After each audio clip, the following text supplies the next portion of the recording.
Bonjour à tous.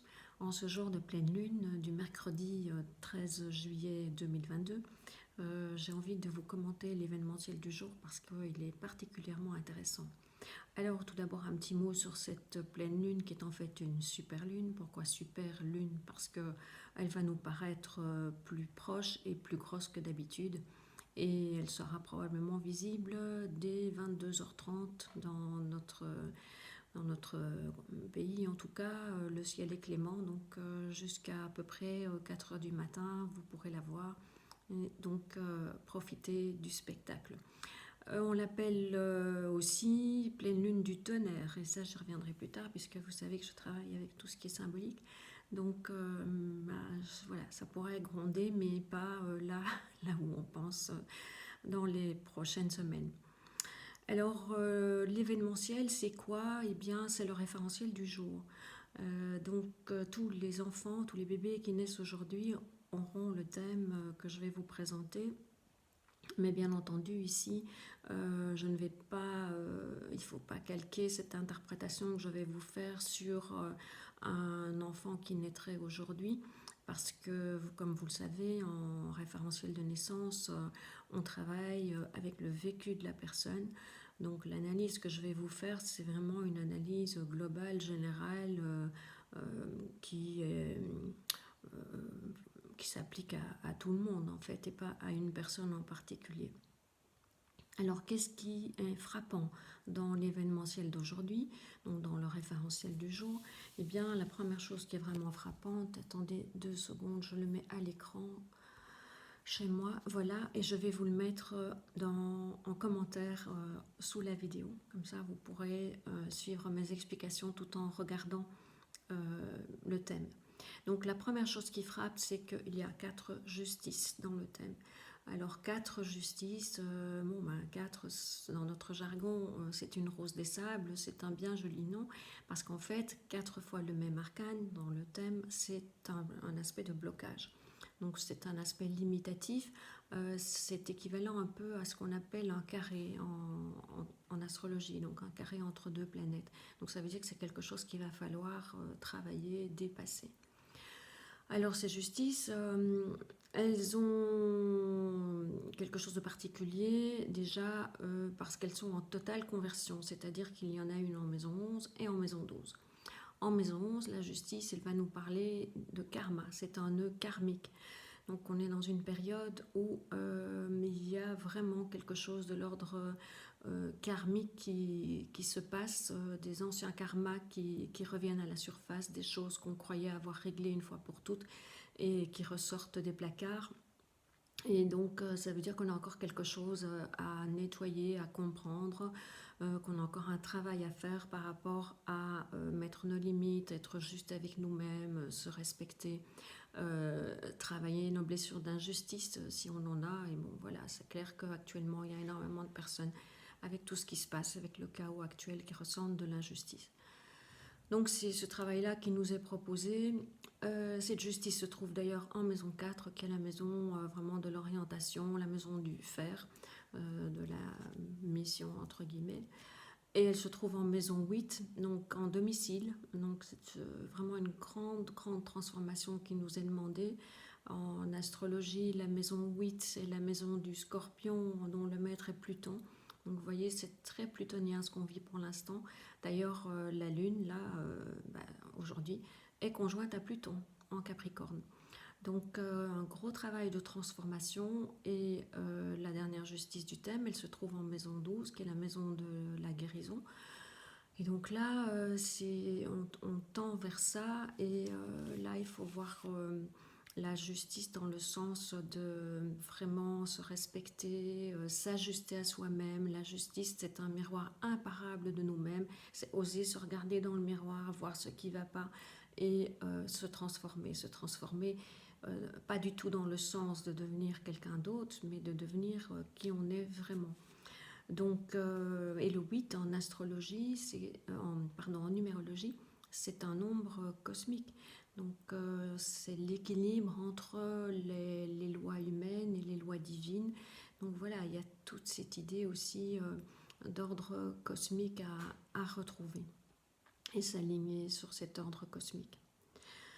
Alors, l'autre aspect super important du thème aujourd'hui, eh bien, il est constitué par un défi défigurant avec le battleur. Ça, c'est aussi le beau mot, défi défigurant, mais en d'autres termes, ce sont les deux pieds dans la merde. Si vous regardez bien le thème, les battleurs se trouvent en maison 7 et en maison 10, et donc, grosse difficulté à prendre son autonomie, à aller de l'avant, parce que comme vous le savez, ben, le battleur, il a tous les potentiels, il a de l'audace, mais là où il se trouve dans le thème aujourd'hui, ça nous parle plutôt d'immaturité, d'illusion, d'indécision, de dispersion, justement de manque d'audace, de dépendance totale à peut-être à ce qu'on nous impose, à ce que les gouvernements nous imposent depuis un certain temps, en tout cas un manque d'autonomie. On peut aussi voir le battleur comme justement des enfants soumis qui respectent ce que les parents, donc les autorités disent, mais on peut aussi voir le battleur comme des enfants rebelles. Donc ça explique aussi tout ce qui se passe actuellement, toutes les révoltes qui grondent un peu partout. Donc quand on a ce genre de défi, donc défi défigurant, comment peut-on en sortir? Bon, ben, la première chose qu'on va faire, c'est aller voir la ressource du thème. Et la ressource du thème, elle se trouve, comme vous le savez, en maison 6. Et qu'est-ce qu'on a en maison 6 aujourd'hui? Le jugement. Donc le jugement va nous permettre de prendre conscience justement de toutes les manipulations dont nous avons été victimes et dont nous sommes victimes depuis plusieurs années, bien que bon, c'est nous qui avons créé cette situation, voilà, même si tout le monde n'est pas d'accord avec ce que je dis là, mais le jugement, c'est quand même prendre de la hauteur, c'est voir ce qui se passe, s'élever, c'est la résurrection aussi, c'est sortir de notre tombeau. Donc voilà, ça c'est la première ressource du thème, c'est se réveiller. Et voir qu'il y a des choses qui se passent qui ne sont pas normales et qu'il faut changer quelque chose, puisque le thème du jour parle énormément de transformation, de changement. Comme vous allez le voir d'ailleurs avec la deuxième ressource du thème qui se trouve, comme vous le savez, dans la maison 13. Donc le côté positif du cœur du blason, enfin de l'arcane qui se trouve dans le cœur du blason. Et là, qu'est-ce qu'on a? Mais il est question de balayer devant notre porte. En plus, bon, l'arcane 13 ici, il est aussi en domicile, 13 en maison 13. Donc, il y a des choses qu'il faut aller arrêter, qu'il faut... oui, il y a des deuils à faire, il y a des choses à supprimer de nos vies. D'autant plus que cet arcane 13, aspect important aussi, est en dialectique royale avec la maison 1. Donc on a un arcane 13 en maison 1 aussi, qui est vraiment l'image que l'on montre actuellement. C'est qu'on cherche vraiment à passer à autre chose, à changer radicalement nos habitudes, nos façons de penser, nos façons d'avancer. Donc l'arcane 13, contrairement à ce qu'on peut croire, il est positif. C'est un arcane de transformation, de renaissance, de métamorphose. Et c'est bien là-dedans qu'on est pour l'instant. Donc la troisième ressource du thème, c'est la maison 12. Et là, je viens quand même de vous en parler un petit peu, puisque c'est la justice. Donc je vous ai parlé de ce nombre cosmique, nombre d'équilibre, de maturité. Donc c'est vraiment prendre conscience. Prendre l'épée, c'est prendre conscience. Donc, et s'ajuster et accepter cette transformation qui nous est demandée. Alors il y a une autre façon aussi de sortir du défi défigurant, qui est de calculer ce qu'on appelle l'arcane harmonisateur. Donc on additionne les deux lames dans ce défi, donc 1 plus 1 ça fait 2, ça fait la papesse. Et donc là on se retrouve avec cette ressource-là.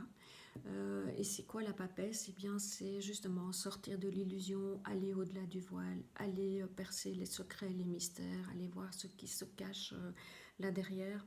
Et c'est à un niveau personnel accoucher de soi-même, et au niveau mondial on pourrait dire que on est dans une période de gestation et que ça va probablement prendre encore un certain temps. Le but, c'est évidemment, avec le battleur, comme il y en a en maison 10, c'est d'aller vers le monde.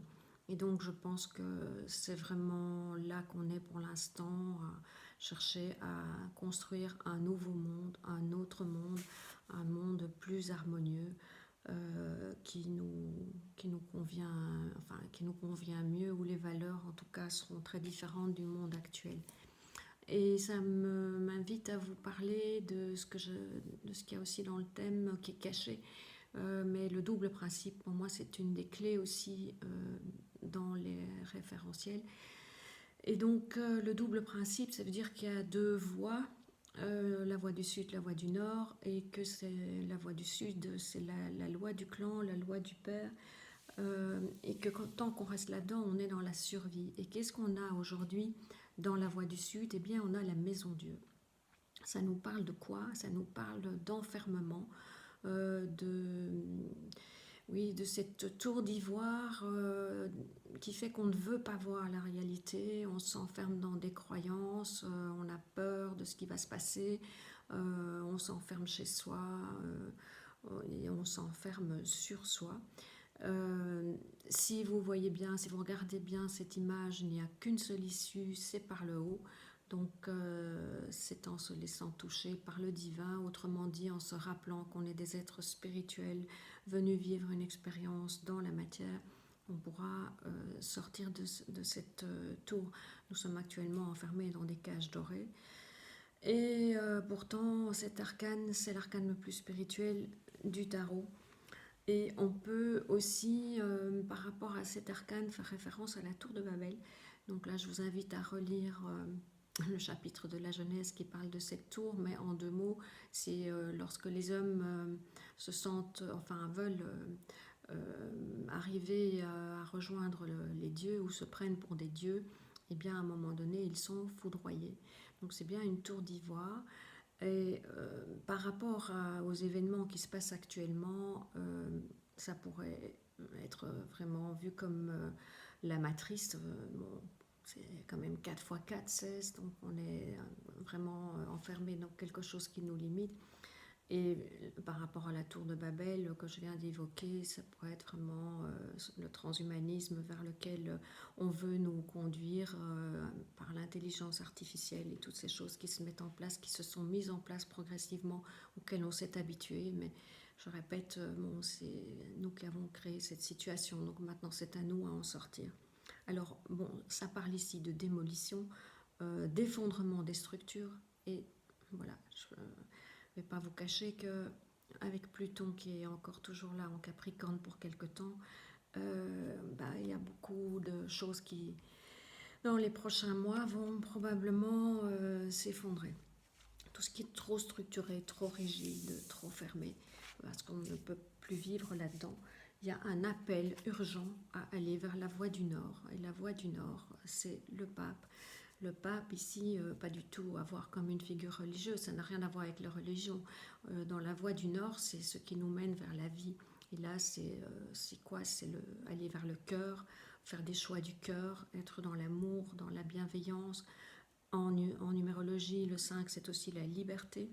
Donc, le pape, c'est aussi créer des liens. Et donc ce double principe, ce serait en quelque sorte, si on veut le résumer, passer du transhumanisme à l'humanisme. Vous voyez, c'est un travail super important qui nous est proposé déjà rien que par le thème en général, ce gros travail de transformation, avec la justice, l'arcane 13, mais avec le double principe, on voit aussi que là, il est question d'un saut quantique, quelque chose de très difficile. Donc sortir de cette voie vers laquelle on nous mène, et aller vers la voie du cœur, vers une voie d'humanisme.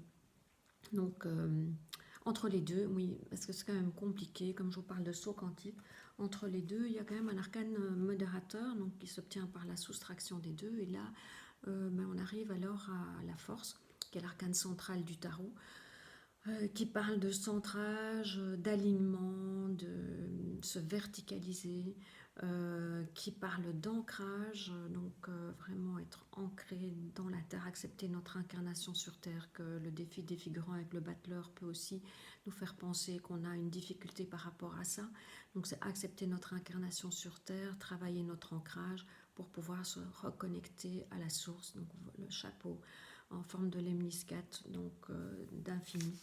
Le 11 en numérologie, c'est aussi le nombre du messager divin, ça parle de canal, de médium, et ça parle de se mettre debout. Donc tous ensemble, il faut maintenant se mettre debout. Je crois qu'il est temps, je crois qu'il y a même une urgence à se mettre debout. Alors, je vais terminer par aussi vous parler de l'arcane qui se trouve aujourd'hui sur l'échelle de Jacob. Donc pour aller de la maison 11, qui est le nœud sud, à la maison 12, qui est le nœud nord, eh bien, on a aussi une aide, on a un arcane qui nous permet de grimper sur cette échelle. C'est un peu comme un ascenseur, c'est un curseur.